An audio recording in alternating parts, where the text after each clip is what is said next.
Bienvenidos, bienvenidos. Hoy sábado 13 de mayo estamos haciendo el cierre de nuestra programación en ICF Colombia, la programación para la Semana Internacional del Coaching. Esta semana alrededor del mundo la International Coaching Federation estuvo celebrando el coaching con más de 750 eventos disponibles en más de 25 idiomas diferentes. Qué orgullo poder compartir con ustedes toda esta programación y hacer el cierre de hoy con un personaje muy especial que hoy nos acompaña desde Milán, Italia. David Papini está hoy aquí para hablarnos sobre el coaching con las emociones y con el cerebro. Pero primero vamos a hacer algunos anuncios que debemos tomar en cuenta. Por favor, mantengan sus micrófonos cerrados, porque vamos a utilizar una herramienta de traducción y necesitamos que esa herramienta solo escuche a David. Esta herramienta, ahora en breve Santiago les va a explicar cómo funciona, es Microsoft Translator, y Santiago nos va a compartir en el chat a qué link tenemos que hacerle clic y dónde introducir la clave para poder recibir todo lo que nos comparte David en español. Él va a hacer una intervención de alrededor de 60 minutos y luego vamos a tener un espacio para preguntas y respuestas. En el transcurso de la conferencia tú puedes ir escribiendo tu pregunta en el chat y al final Santiago nos ayuda a leer tus preguntas y escuchar qué tiene David para ti en ese sentido. ¿Qué más debo decirles? Bueno, que al final de esta conferencia les voy a compartir un promo code, un descuento especial, un código, porque si eres coach ICF y no has renovado tu membresía, por asistir esta semana a la Semana Internacional del Coaching, vas a recibir un descuento muy especial. Al final te lo voy a decir. Esta conferencia otorga créditos de educación continua que son importantes para renovar tu credencial y también vamos a compartir una encuesta. Sin más, entonces déjenme leer ¿quién es David Papini? Él es coach, consejero, consultor, psicólogo, entrenador, informático y orador público. Nacido en Florencia solo unos meses antes del diluvio. Y eso es una especie de destino, dice él. David vive en Milán, trabaja en todo el mundo y eso ha sido una elección gratificante desde los años 90, nos comparte. Comenzó su vida adulta trabajando en organizaciones sin fines de lucro, luego se trasladó a la industria de IT, de tecnología, donde comenzó como desarrollador de software. Continuó como entrenador técnico certificado y luego cubrió roles ejecutivos en entornos nacionales y multinacionales, básicamente pasando de comprender y administrar sistemas de máquinas a tratar de comprender y ayudar a los sistemas de los seres humanos. Hoy como coach certificado, ayuda a los clientes a obtener lo que realmente quieren. Como consejero, ayuda a los clientes a explorar su experiencia de vida y ser testigo de lo difícil y creativa que puede ser una relación. Como trainer, ayuda a los aprendices a estirar su cerebro, crecer y aprender. Y como orador público, disfruta de co-crear experiencias sobre la marcha. Como padre, ama a sus dos hijos y a su pareja. Como hombre, está agradecido y preocupado de haber conseguido esta maravillosa vida. David ha publicado libros. Uno se llama El sabor de las emociones, para ayudar a los lectores a redescubrir el sabor de la vida y vivir mejor consigo mismos. Y el otro, Crear grupos ágiles y exitosos con PNL y protocolos centrales. También ha estado desarrollando y coordinando la comunidad italiana de Reciproach. Tiene experiencia en psicología y humanidades, muchas certificaciones de la industria de tecnología, consejero certificado PNL, y hoy tenemos el gusto de escucharlo. Gracias, David, por recibir nuestra invitación. Nos sentimos realmente felices en Colombia. Bienvenido a Colombia. El escenario es todo tuyo. Gracias, Betsy. It's interesting listening to my biography in Spanish. Actually, it's the first time in my life. that's interesting. So thank you for inviting me. I mean, I'm glad I can contribute to the coaching week and with ideas which actually are not ideas of mine, are ideas of people I consider very interesting in the field of affective neurosciences and emotions and stuff like that. So, I mean, you will be listening to me and to my personal interpretation of English, but you will be listening also to ideas of people, I think, have something to say about this topic. I'm going to share my screen, and just if everything works fine, and you should see it right now. Okay. Oh, I see also some faces. That's cool. I mean, so I'm not feeling less alone. So if you have a webcam, I'm glad to look at you while I'm talking, and so that's great. Okay, so I know that this is an online presentation, so actually I'm supposed to talk the whole time for more or less an hour. But if you have something to ask, please write it in chat or open your microphone. That's perfectly fine for me. Okay, so the title is Coaching with Emotions and the Brain. So there are three words here. Coaching, we are supposed to know what it is because everyone here is coming from the ICF. So actually we have to deal with two words, emotions and brain, which could be kind of simple, but actually maybe not. All the ideas I will be talking about come from these 25 books, more or less. So basically you can skip the presentation, you go buy these books, read them, and you know what I know about the topic actually. So basically I will refer to some of them, not all, during the presentation. Okay, this is me, just my contact if you want to stay in touch, and everything is there. Two things you need to know before listening to me for more than 5 minutes is that one, I'm from Florence. I was born in Florence, Tuscany, and this is relevant to this talk because my learning style is learning by contrast, and provoking is kind of a genetic trait in people that comes from Florence. We got it from the Renaissance, I get. I mean, the wars we had in that period. So people from Florence are known for being kind of polemic, let's say. They love to fight about ideas and they like to disrupt. So this is what I will try to do now. In terms of ICF competencies, I think that what I'm going to talk about regards these competencies mostly. And mostly number 5, active listening, and even more specifically, number 5.5. So what I will try to convey, I will try to elaborate on is how can we be really comfortable in working in a space of not knowing, which is about presence in coaching, and it's one of my favorites, and it's not the easiest things to achieve as a coach. At least I've been coaching for 15 years. This year is 15 years I started my journey in coaching, and I love that competency. It's not easy to be comfortable with that in the space of not knowing specifically. So I would like to ask you to start putting yourself in a space of not knowing. So let's put ourselves in a space of not knowing and trying to be comfortable with that. These slides, there is a lot of written stuff, but the idea is that the same thing of the competency.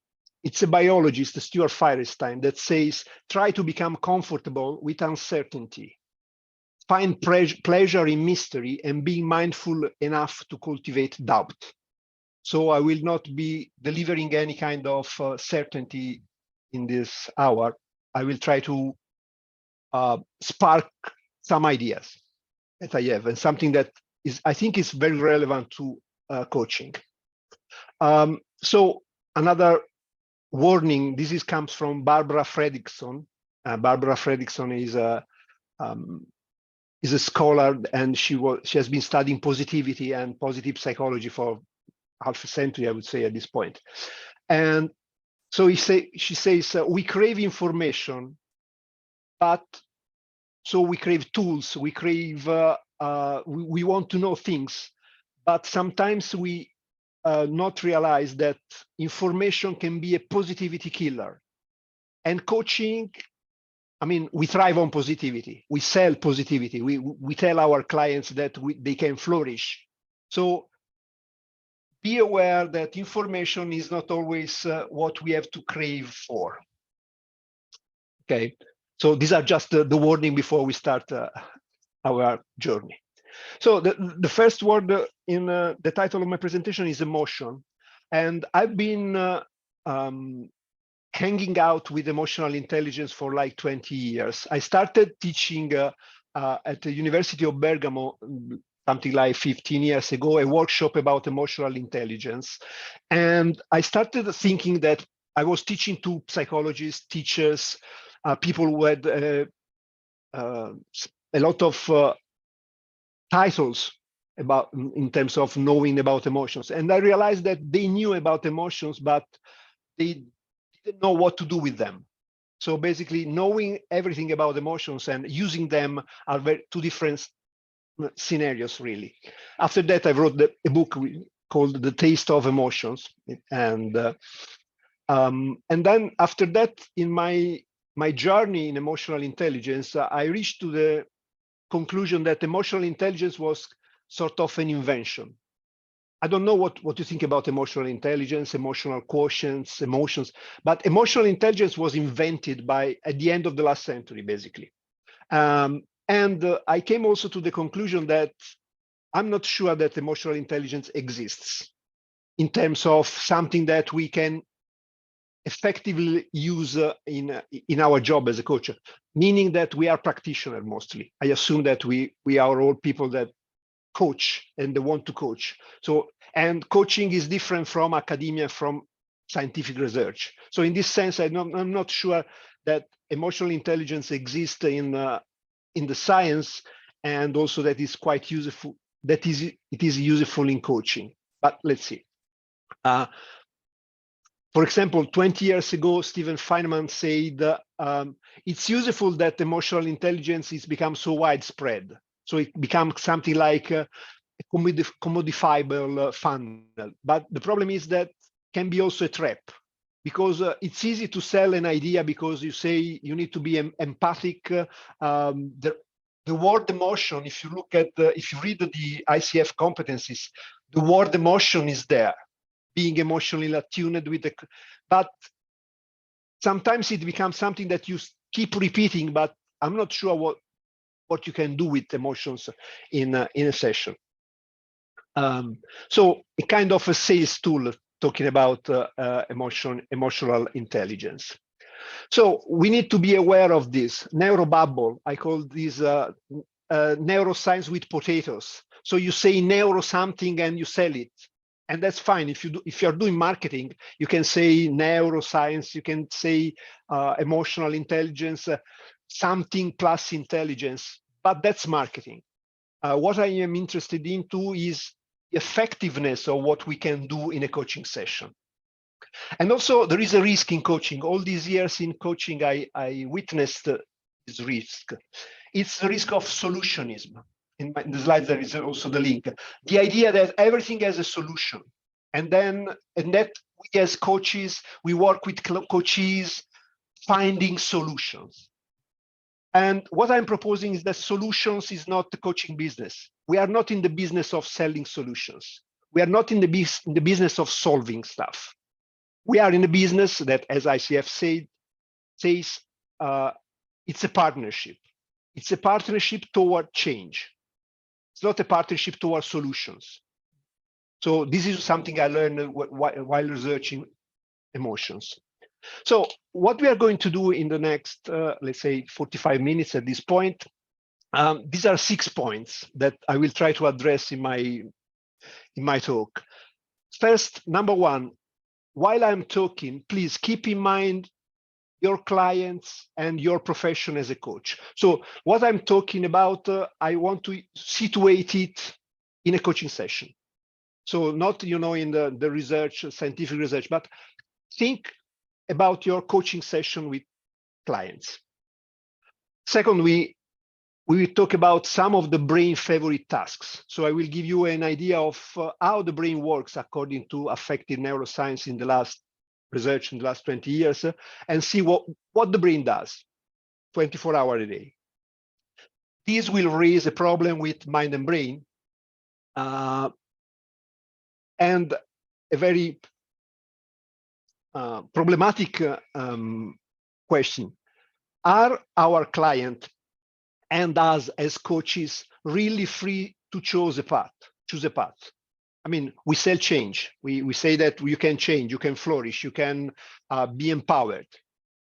Is this really something achievable from a brain point of view? And I will say something about that. This brings us to another part, which is a theory about emotions, which is called conceptual act. It has to do with the word that we use with emotions. I will try to tell you something about this, very, very practical for us. And also, we will see something about what I think, and I think it was Marsha Reynolds, another coach, that she said once that the basic coaching activity is helping client to think thoughts. So what we do with clients is helping them to reflect and thinking their thoughts. And the last one, maybe the most disturbing, is the question, can we trust our clients and our brain? Can we trust our brain when we coach? Can we trust our coach's brain? You see the dice in because these two, the number 3 and number 6, are kind of, we have to deal with uncertainty. So this is how I picture a coaching session. It's kind of complicated because every time I coach someone, I'm in coaching session as a coachee also, same thing. There are 2 brains, there are 2 bodies, and there are 2 minds. So there are 6 items, 6 devices, 6 very complex organisms interacting. So a coaching session is not me and the coachee or the coachee and me. The coaching session is 2 brains that somehow they wire together, 2 bodies, and what we call the mind, our thoughts, our conversation, our ideas, what we share. Everything coaching session. I mean, this is the perspective I would like to take present when talking. Of course, when we say the brain, I say brain, but what I mean is my brain, my body, my gut, my autonomic nervous system, my spinal nerves, my vagus nerve. The slide is very lot of things, but the idea is this. From now to the end of the presentation, when I say brain, you may think the whole system. The whole system made of neurotransmitter, made of synapses, made of neurons, made of muscles, and whatever. So, for example, you may have seen this. The gut. Someone says the gut is a second brain because it has neurons, and sometimes it is the gut that influences the brain. So there is a lot of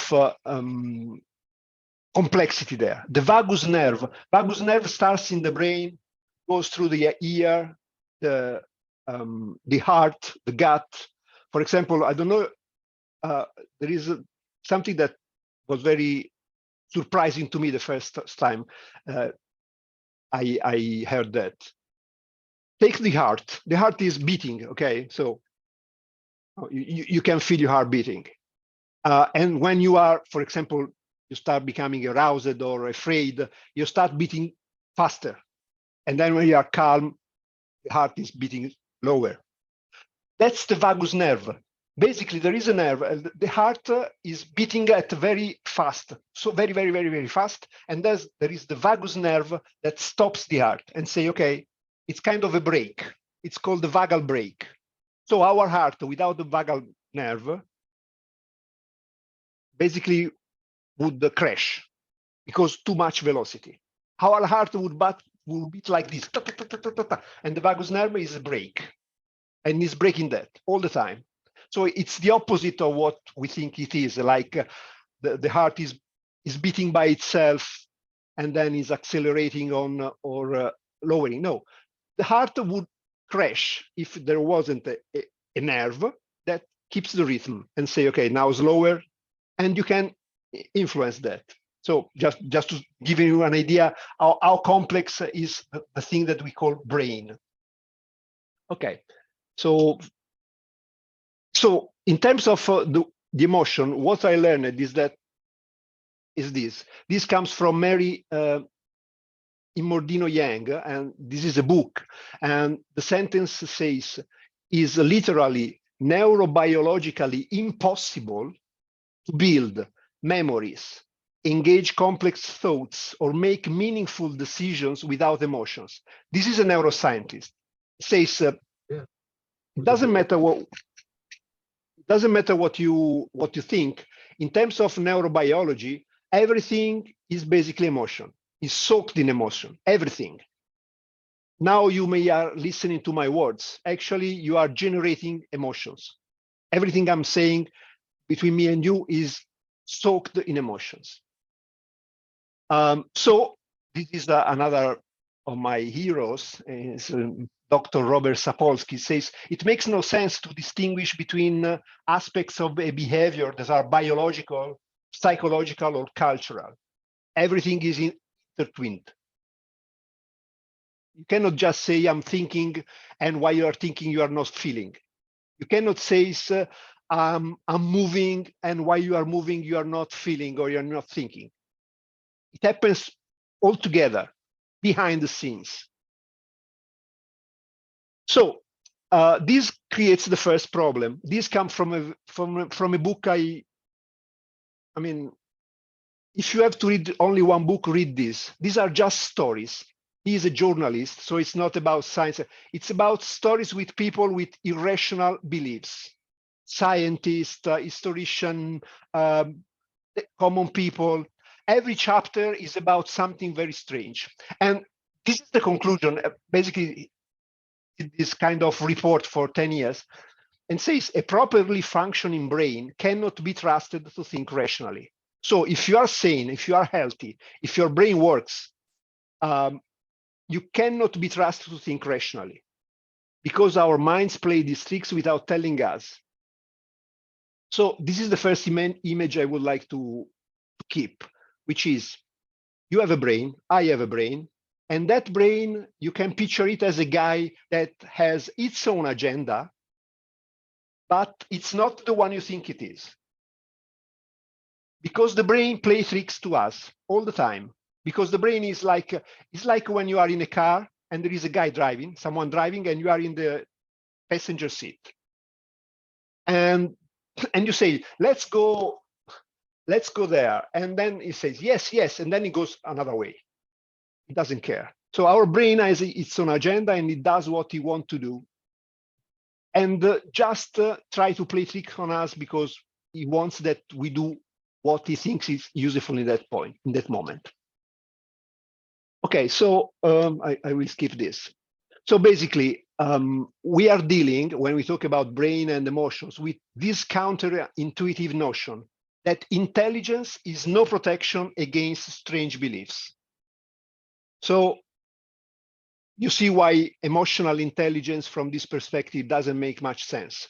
Because being intelligent is no protection about being rational. So why bother about intelligence? And this comes to another idea from the affective neuroscience. In the last 20 years, Lisa Feldman Barrett, I invite you to look for her in LinkedIn. She's doing a lot of videos, instructional about the brain. She summarized in 2017, 20 years of research in affective neuroscience. And the bottom line is this. Our brain is wired to see what we believe, and usually what we see happens outside of awareness, mine and yours. This is what the conclusion you come when you study the brain from a neuroscience perspective. So how are you until now? I mean, how do you feel? You feel confused enough? I'm trying to summarize this in this way. Let's say that you cannot trust your brain, and everything and also you have to exercise the ICF competencies. So you have to have a session with your client, and you have to something which takes into account what I just said. that everything is emotion, but we cannot trust our brain, and we still want to be effective.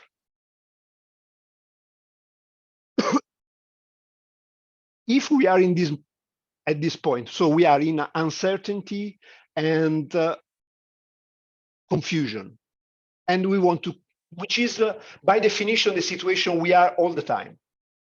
Our brain is a kind of a control freak in a sense, but our brain doesn't want us to be aware of what he wants. What we do?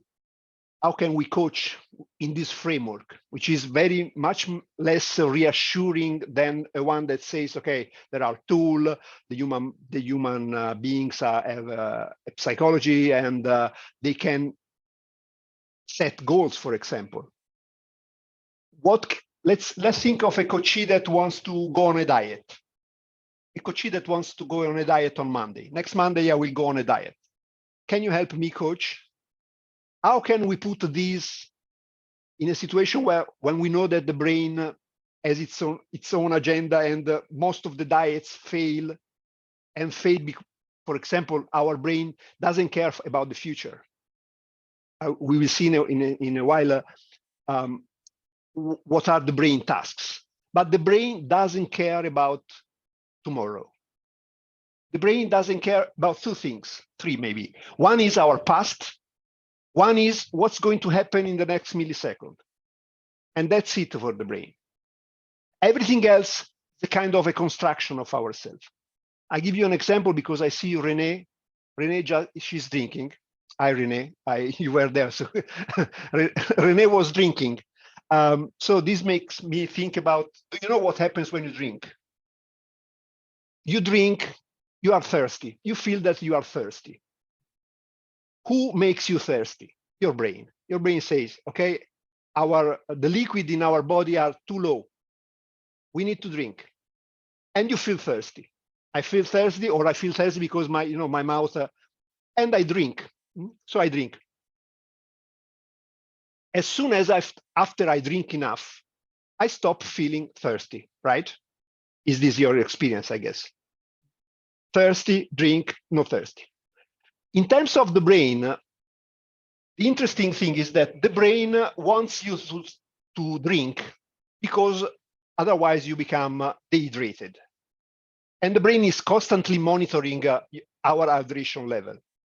As soon as you drink, you stop feeling thirsty, but you're not hydrated. It takes 20 minutes for the water that Renee drank to go in the body and raise the hydration level.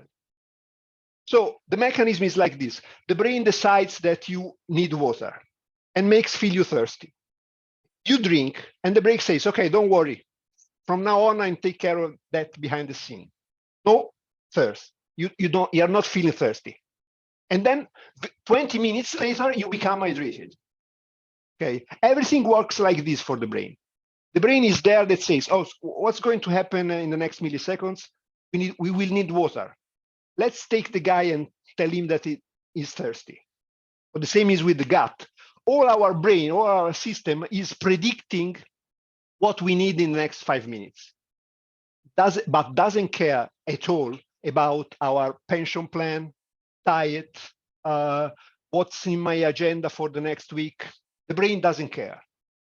The brain doesn't care about calories, for example. The brain doesn't care about what I want to achieve in the future, unless it is having children and keep being alive and having enough energy in order to stay alive.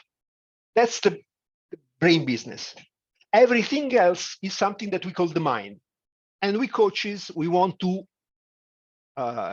reinforce motivation. We want our clients to achieve goals and whatever. But in a situation where we don't know anything about what our brain wants, because our brain plays tricks to us, manipulates us. There is an interesting experiment. I've stopped the slide, but I will convey the concept, which is like this.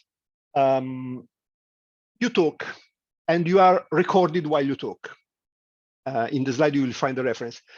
And so you talk, and you have a headset, and in the headset, you are listening to yourself talking. can you picture the situation? So I'm talking, and in my, like when you are a musician and you have feedback in your, and you listen to what you are saying.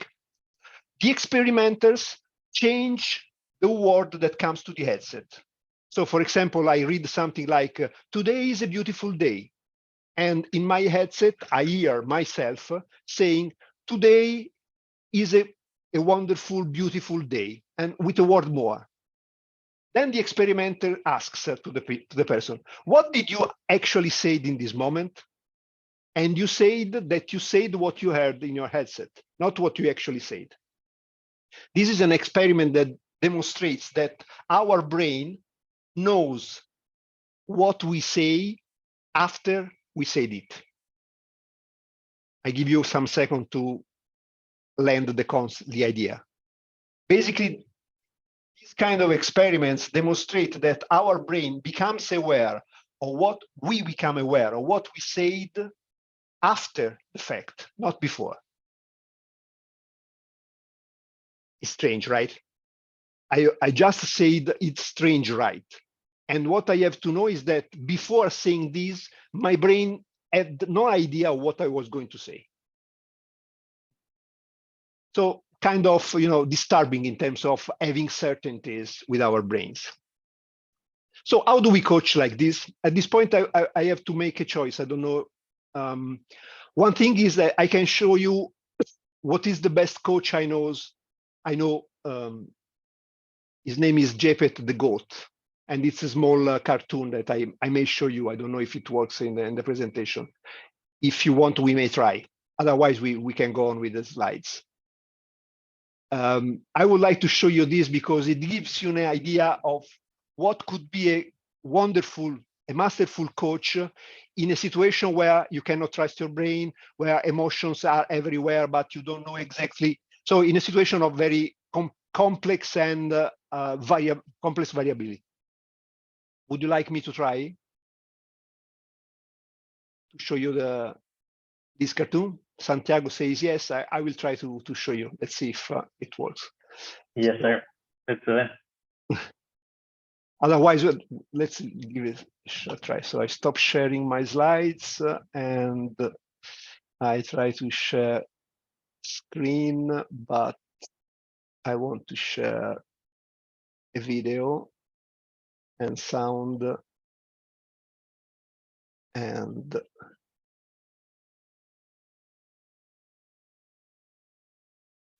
let me take the video. I remind you, David, to put in the top corner, share computer sound to get also the sound of the video. Yes. Just a second. Okay, so video, share, and second. Now let's try to do this. Okay.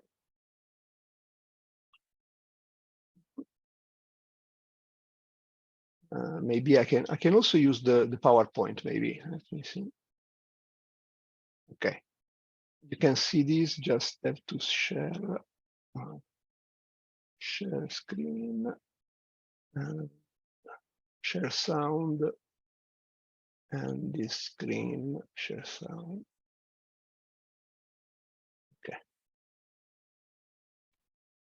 Okay. Can you see my slides again? Okay, I will start the video and tell me if you hear the audio. It's okay? Okay. It's good. Cool. Okay. So before I start the video, just a small presentation.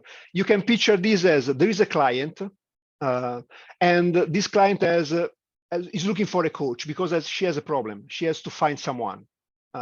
Her grandmother in the specific, and she wants a map, she wants tools, she wants something from the coach in order to be able to solve this problem or to achieve this goal, let's say in coaching terms. So picture this not as a cartoon, but a situation where there is a coachee, the one with the red cap, and there is a coach, very experienced coach that knows what I'm trying to describe to you about the brain, the emotions, and the uncertainty, and so on.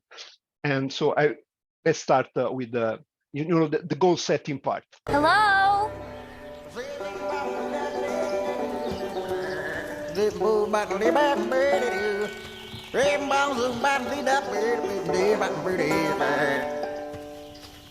Hello.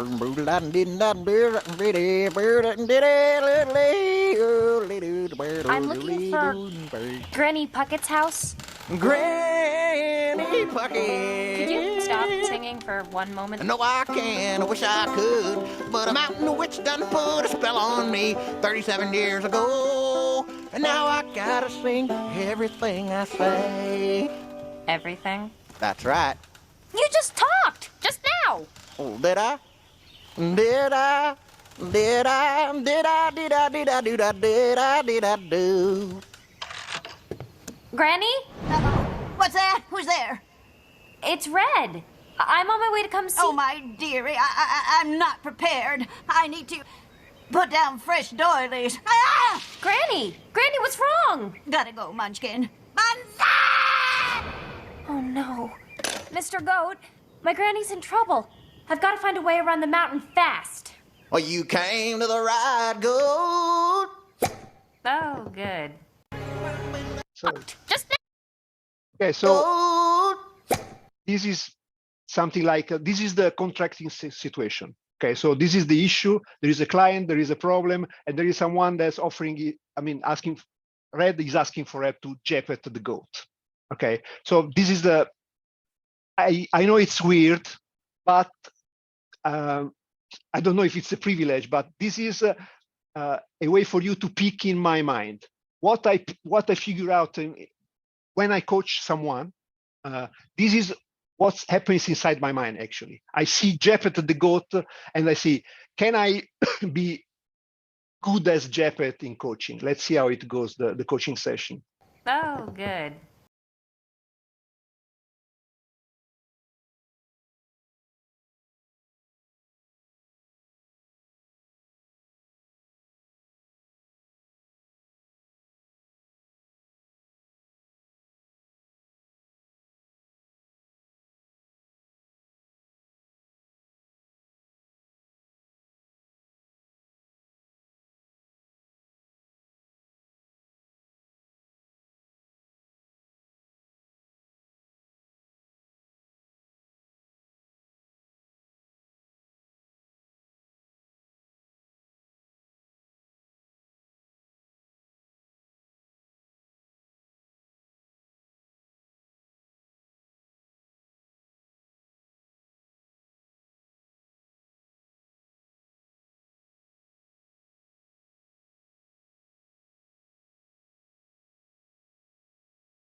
Okay, this may give you the feeling, the analog feeling of what really means to coach, knowing that you cannot trust your brain and you cannot trust, tools and stuff like that. I'm just sharing again my slides. And I don't know if someone, okay, Hiba, thank you, says amazing. I don't know if there is someone else that wants to comment. Comments are welcome. So just share my screen again.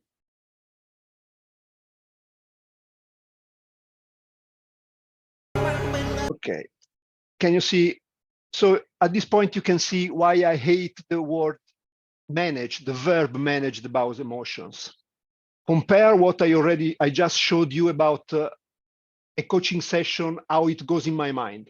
It's a wonderful ride, but it's a kind of ride where it's unpredictable. Every coaching session for me is unpredictable. I have the tools, I have everything I can use, like the Jeopardy, the quote, but the spirit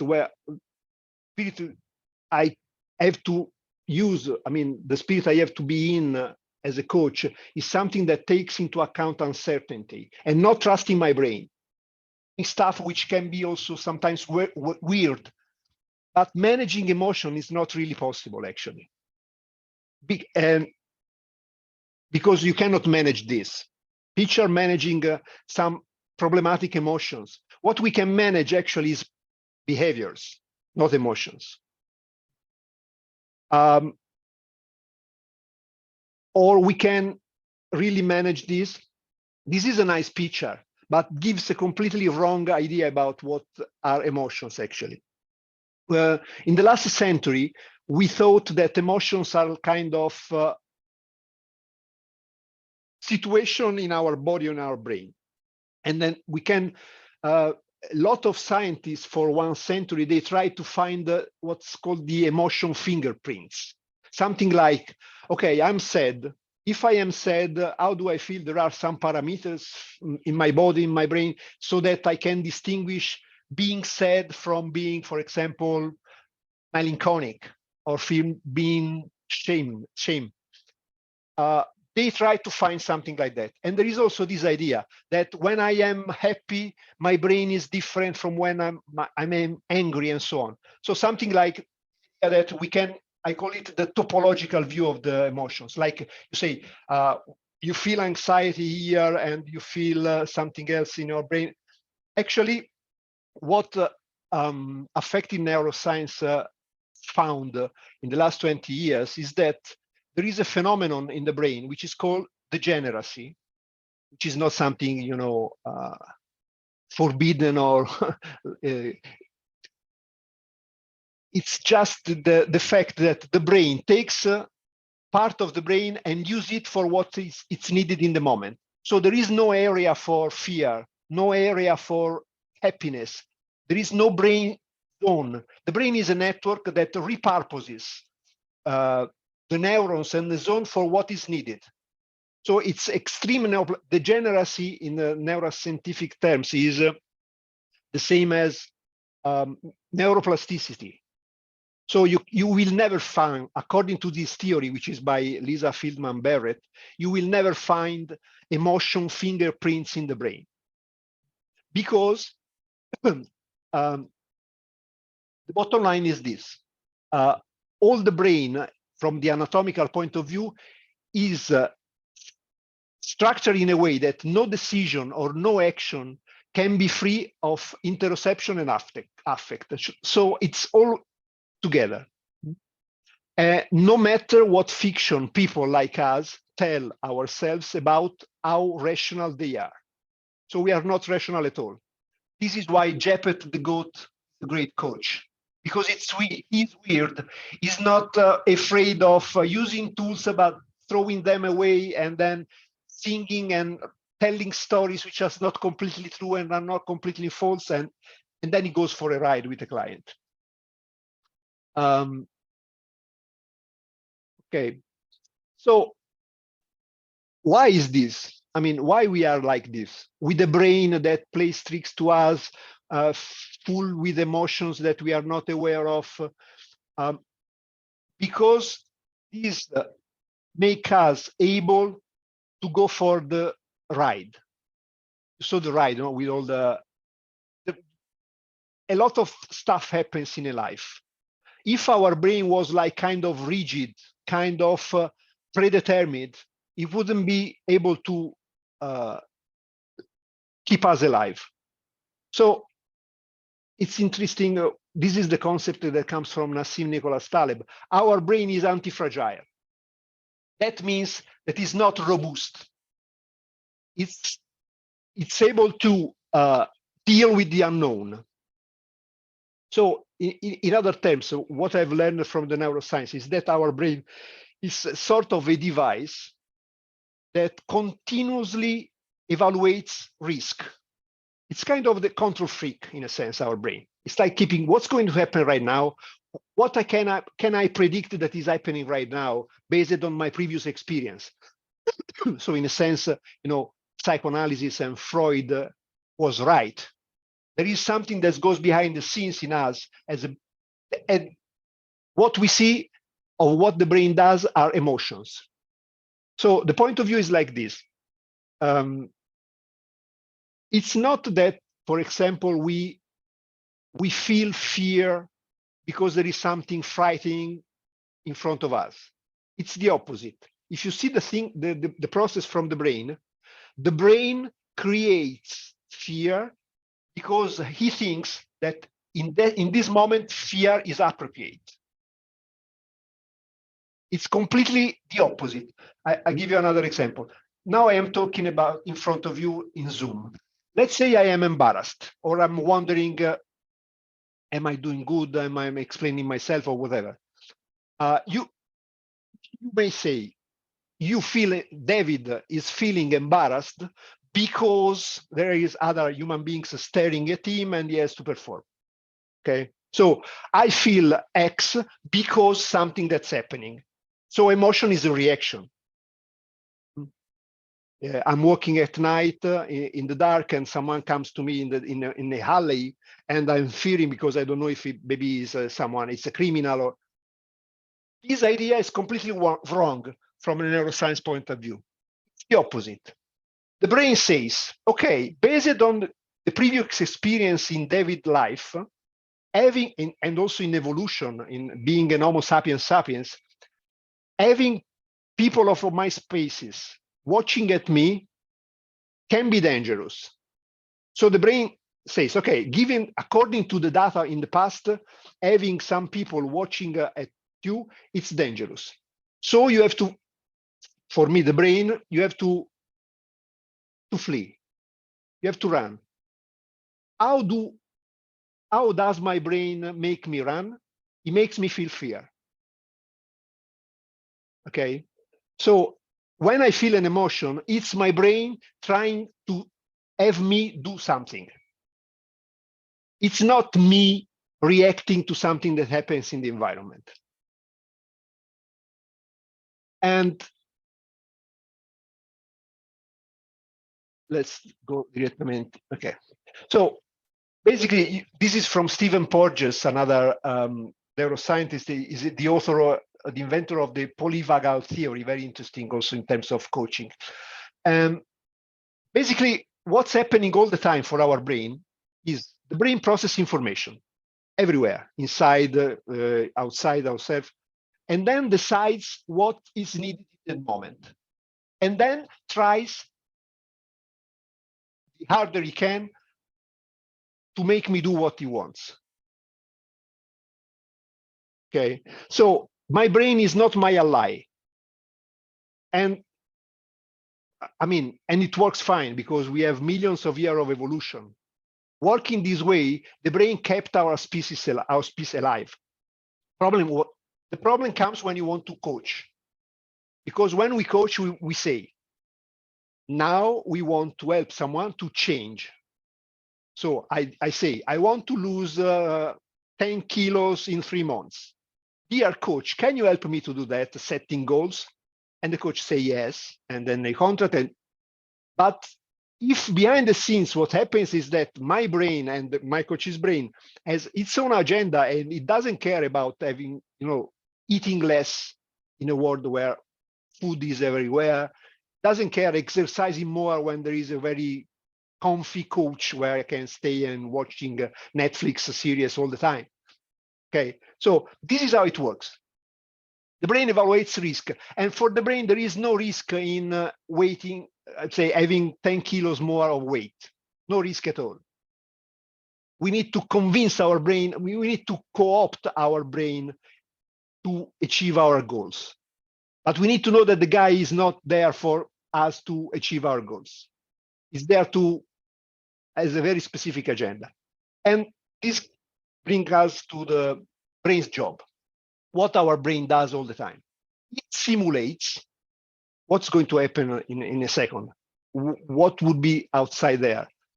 Compare what's happening with what happened before, then checks if there are errors, and keep predicting.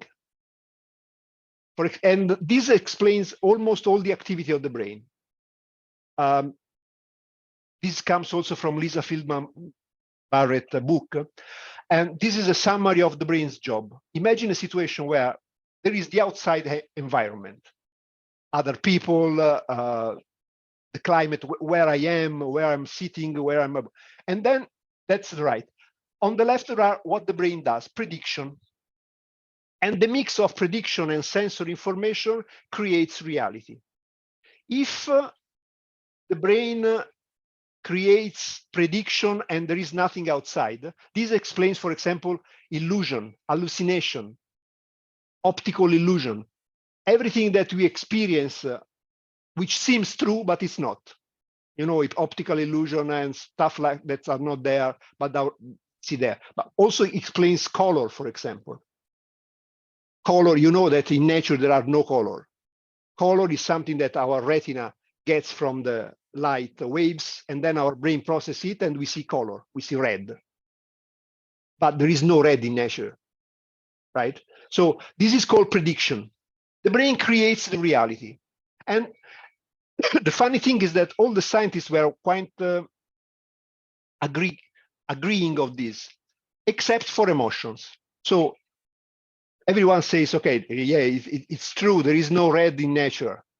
We are creating the color red. It's okay. There is no sound in nature. It's our inner ear that vibrates, and our brain creates the sound. Okay. When it comes to emotions, you know, emotions are what makes us really human. Actually, it's the same that seeing colors. When I am afraid, for my brain is just a way to make me do something. If I want to do something with emotions really in a coaching session, I need to do a specific thing, very simple, which is labeling.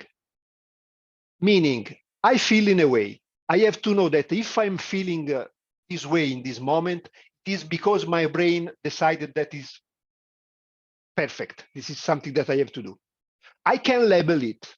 I can say, in this moment, I feel like I have sweating hands. And I'm thinking that tomorrow my job interview will go bad. And this is what's happening. This is what my brain makes me thinking and feeling and sweating and so on. How do I call this? And let's say that I call this fear. I put a label. So I say, I feel afraid. This is a sentence. If I say I feel afraid to a coach, or a coach asks me, how do you feel? And I say, I don't know. And the coach insists and says, try to name it. And I say, I feel like, I feel like I want to run away. I put a label in my state. This act, which seems something not very interesting, if the brain works like this, it's important because it says to our brain, I'm watching you. You are going up behind the scenes, making me feel afraid. If I say I feel afraid, my brain is like, oh, he's looking to me. And this creates a different experience for the brain. You know, there is a concept that all the psychologists agree, which is that psychological health depends on granularity. So the more emotions you can name, the more distinction you can make between emotions, that is between between states that your brain creates, the more psychological health you have. If you are ill, psychologically ill, you can say just, I feel bad, I feel good. If you have a client that says, how do you feel today? I feel good. How do you feel about going tomorrow talking to the lawyer for your divorce? I feel bad. And she's able only to say good and bad. That's a sign of not healthy psychological situation. The more label you put on emotions, the more you are able to tell to your brain, I'm watching you. I know that you are doing a great job in managing my life behind the scenes, but I am a coach, I am a coachee, and I want to achieve goals. So I start watching at you, the brain. Okay. I think that I would like just to say something about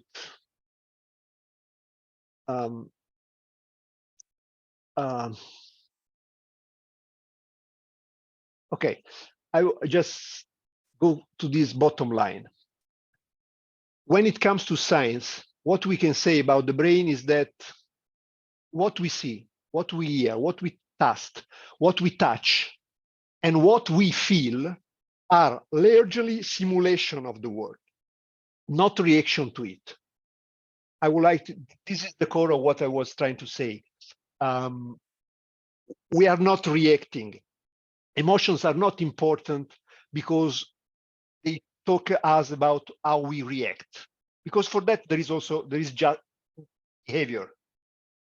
If I take my fist and I punch the table with my fist, that's a behavior.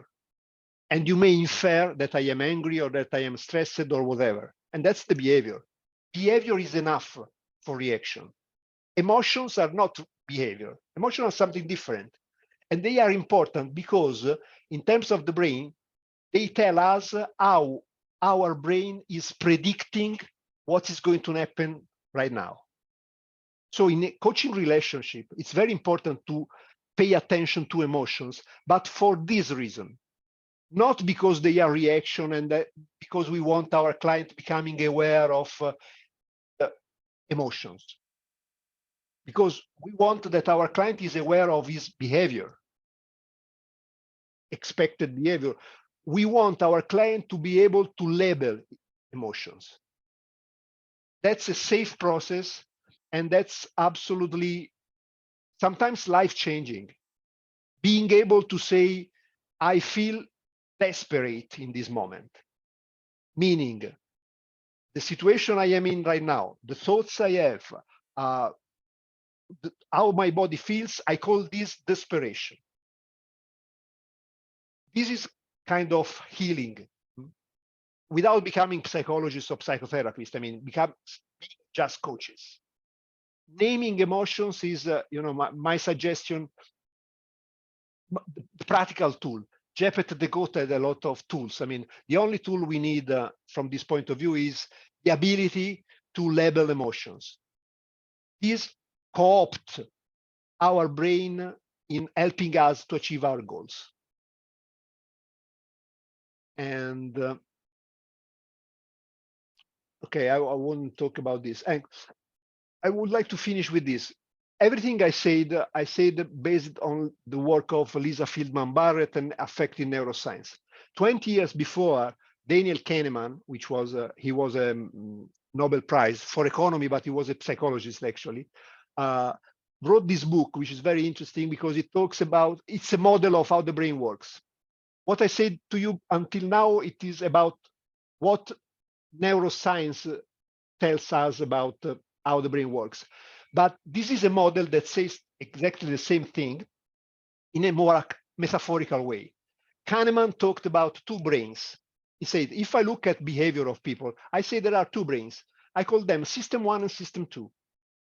And on the left, you have system 1. On the right, you have system 2. Just a model of the brain. System 1 is always awake, 24 hours per 7. It's fast, intuitive, can multitask, remember everything, has a bandwidth of 11 million bits per second, and it does 95% of cognitive function, but inaccessible. Same thing I told you about the fact that we cannot trust our brain. And it is what we call our gut feeling, source of insight. And then there is what we call, we common people call the brain, which is conscious, but is slow, rational, linear, forgets stuff all the time. It's very slow, 40 bits per second, and does just 5% of our cognitive function. And it consumes most of the energy. So this is fast and completely not accessible to us. And it is an economist that says this. It's not, some kind of psychoanalytical guru that says the inconscient. It says it's a model, okay? Now, neuroscience says, yes, this is exactly how it works. Our brain has its own agenda, and it's not something that we are aware of. We do, most of the time, what the psychologists call confabulation. So basically, we do something, and then when people ask, why did you do that? We invent a story. This is how we function most of the time. I'll give you an example. There is a classic experiment, you will find it in the slides, about understanding how people choose their life partners, wives, husbands, fiancés. And this study demonstrates that what we say that we want in a partner is not what we find in a partner when we have a partner. And when we leave a partner or we break up for reasons that are not the reason we say are the one we were breaking up. Something like, what's your favorite idea of partner? Oh, he has to be tall and sporty and with long hair. And then what partner do you have? Oh, he's short, he's a reader, he doesn't do sports at all, and I love him a lot. And then you leave the partner and you say, why did you break up? Oh, because he's not sporty or because he reads too much book. So we confabulate all the time. So we give explanation about our behaviors, which are after the facts, not before. We have an illusion of rationality. And that's perfectly fine, unless you are a coach. Because if you are a coach, you are selling something that says, I'm able to help you to achieve your goals. Dear coachee. But knowing that this is how it works according to current science, we need to think very carefully of what we want to train about ourselves as a coaches. Because sometimes we train ourselves in using, for example, assessments or tools, which are fine. I mean, no problem with them.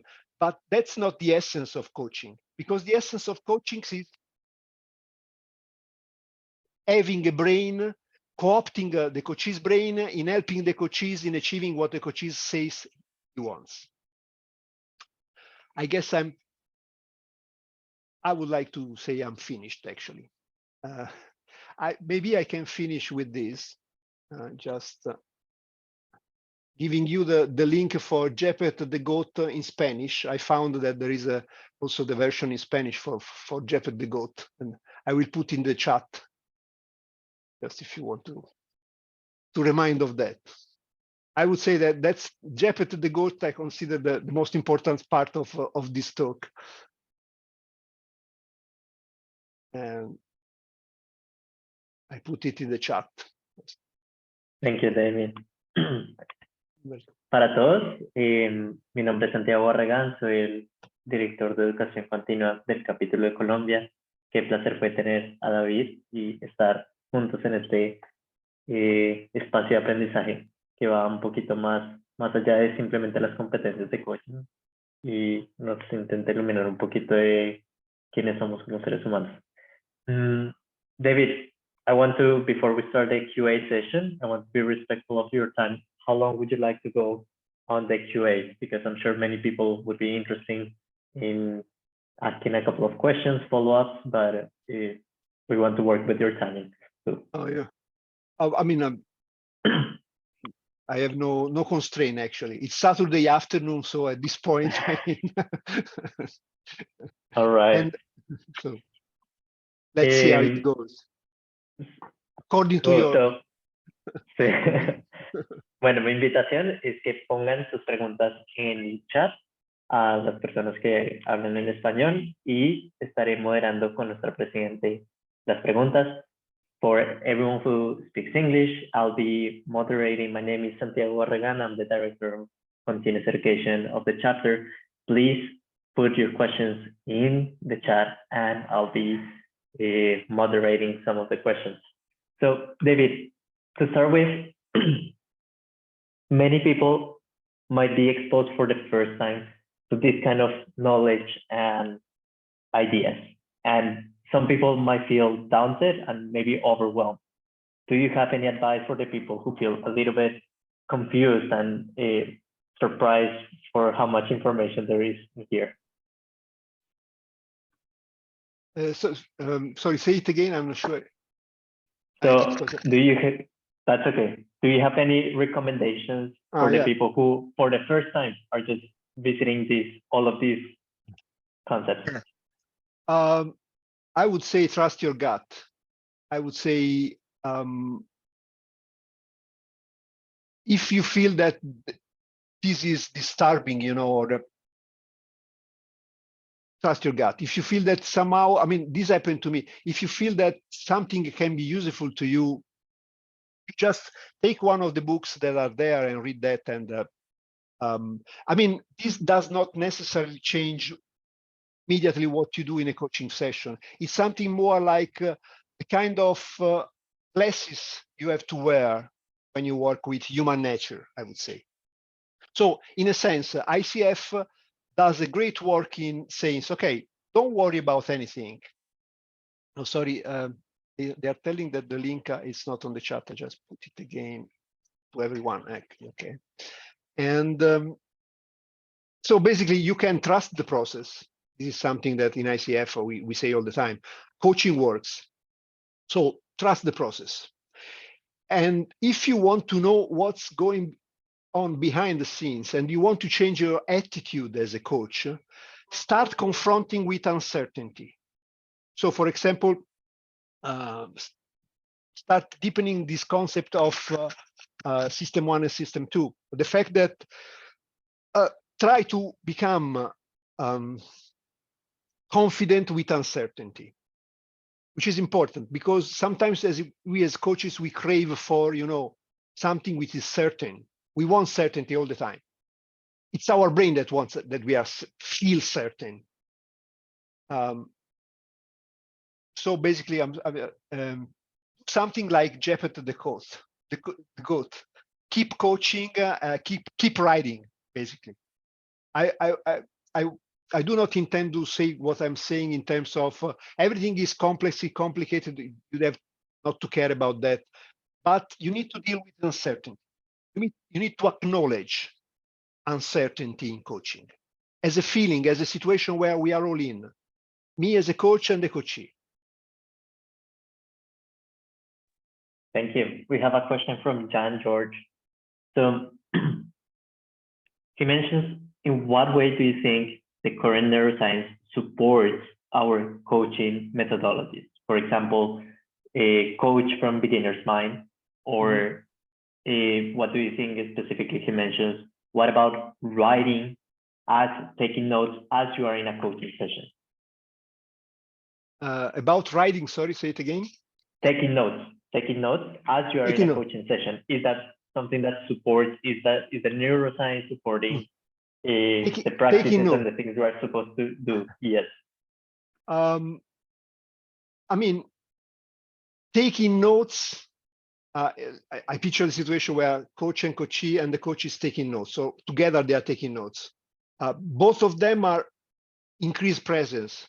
So in that sense, I think it's good. Everything we do in a coaching session, when we do it in the moment and we pay attention to what we do, that's great coaching also from the brain perspective. What's not great coaching is working on pre-constructed ideas. I mean, if I take notes, because then later I will think about those notes, and then I will make an idea of what's up. I don't think it's much useful in coaching. I think it's much more useful if we take notes with the coachee during the coaching session. I mean, I take notes sometimes because I need to remember something, but that's kind of a side task. I mean, it's not about coaching. It's a tool.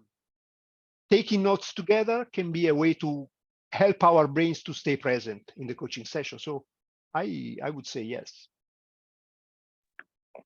We have a question from Phyllis.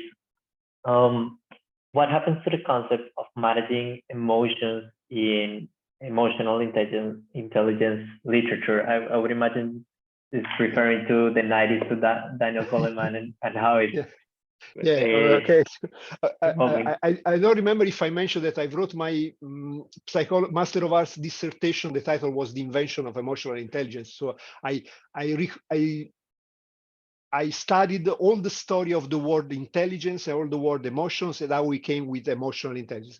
I think that in terms of academia, the emotional quotient idea has been challenged in many times in the last 30 years. So I would say that it's not like kind of scientific in terms of statistical robustness. So I would say that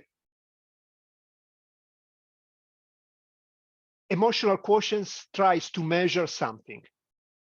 For example, in organization, you may say, I need a team with people with a different. So actually, I think it's an illusion because it gives you the illusion that you can measure something, which is just, I mean, from the perspective of this theory of emotions, which is called the conceptual actor. You are trying to measure something with a quotient, which is not really out there. Because emotions are just what our brain stimulates in order for us to act. So why do we want to measure that? It's enough to measure behavior. Otherwise, we have the idea, if you have a high emotional quotient, which, by the way, often self-reported, the most of the research about emotional quotient is something like you feel a questionnaire about yourself. So you are telling by yourself, you are answering. So it's prone to any kind of error or any kind of, self-aggredization, as they call it. So the fact that you answer the way you think that the interviewer wants you to answer. So I don't think it's Lisa Feldman Barrett, which is says that once she was asked what she thought about Myers-Briggs assessment, Myers-Briggs, and one of the most popular assessments. And she said, I would prefer the Hogwarts assessment, the one of Harry Potter, the one that says you if you will be Raven or if you will be same level of scientific robustness, I would say. So I would say, what happens of the emotional quotient? I wouldn't start a fight about saying it's okay or it's not. I would just say it's a tool. So think of Jeppet the goat. You have assessment, they are tool, but that's not coaching. It's just a tool.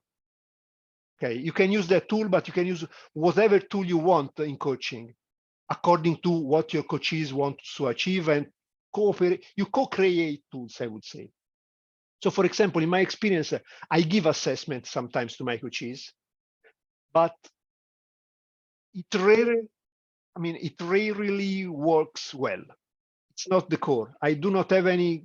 I wouldn't say that assessment made really difference in my coaching as a practitioner. I'm saying, and I mean, if you're talking about research, it's another, different thing. But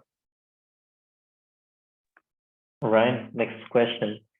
Based on what you shared, what is a good way to set a goal at the beginning of a coaching session? What's a good way to? So what a good way to? A good way to set a goal at the beginning of a coaching session. Oh, it's questions. Questions are great. I mean, that's interesting. What we know. What do you want to achieve today? That's perfect as a sentence. What you have to know as a coach is not the content that is relevant. It's the question. So it's perfect. everything you knew before this talk, it's perfectly fine. I didn't want to do, I mean, you ask that, but you have to know that when you ask, what do you want to achieve today, or what do you want to work on today? You are sending a message to another brain from your brain, and there is a lot going on behind the scene, and you have to be perfectly fine with that. Then you get an answer, something like, by the end of this session, I mean, if the coach is cooperative, you say, but usually, let's say the coach says, I don't know. What do? You keep asking.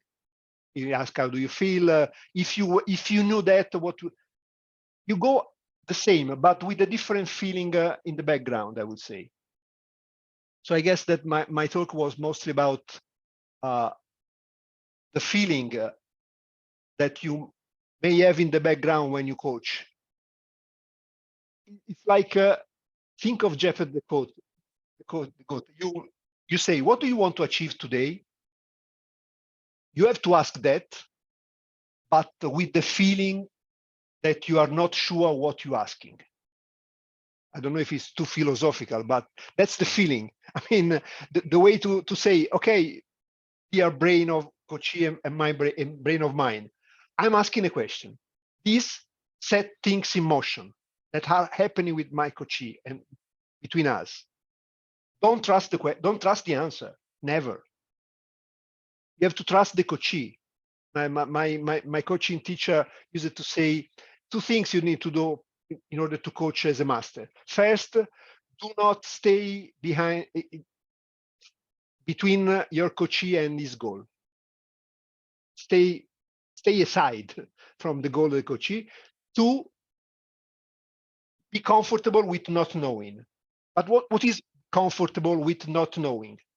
Asking questions, not trusting the answers. Trusting the process. You are a good coach if you ask questions, not if you get good answers. And that's the uncertainty. I mean, even the assessment, I mean, when you get the ACC credential, the PCC, you are not assessed about what the coach says or what the content. You are assessed about the fact that you ask. And if you think of it, a question is the most uncertain thing. A real question is something that you ask because you don't know. The less you know in a coaching session, the better. And that's uncertainty. And this goes the loop. Keep asking questions as if you don't know anything. I think the course of the coaching is when you start thinking that you know things, that you understand your coachee. That's, we call it in ICF, we call it an agenda, and it's wrong.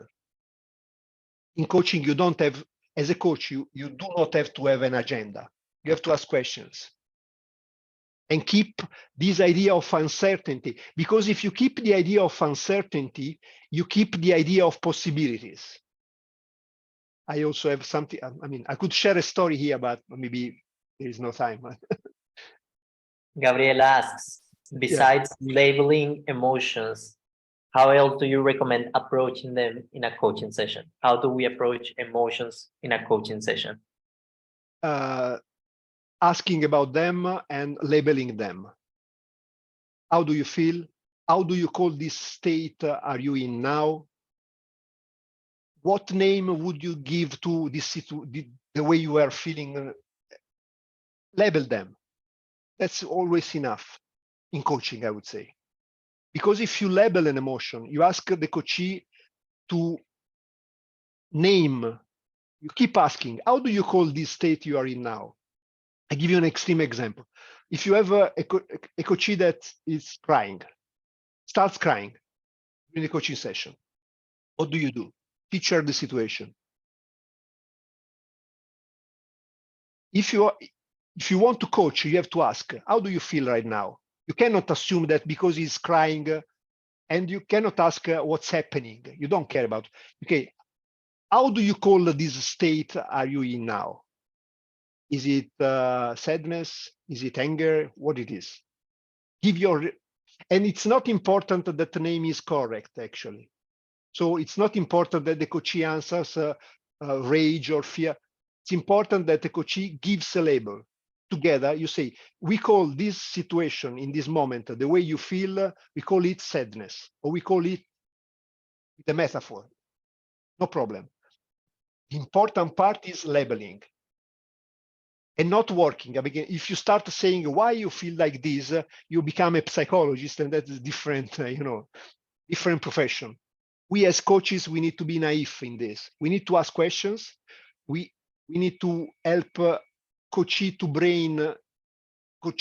label what comes out from his brain. We don't go in causes. What causes you? It's not a good question. No? But labeling an emotion is important. It creates material that you can use then.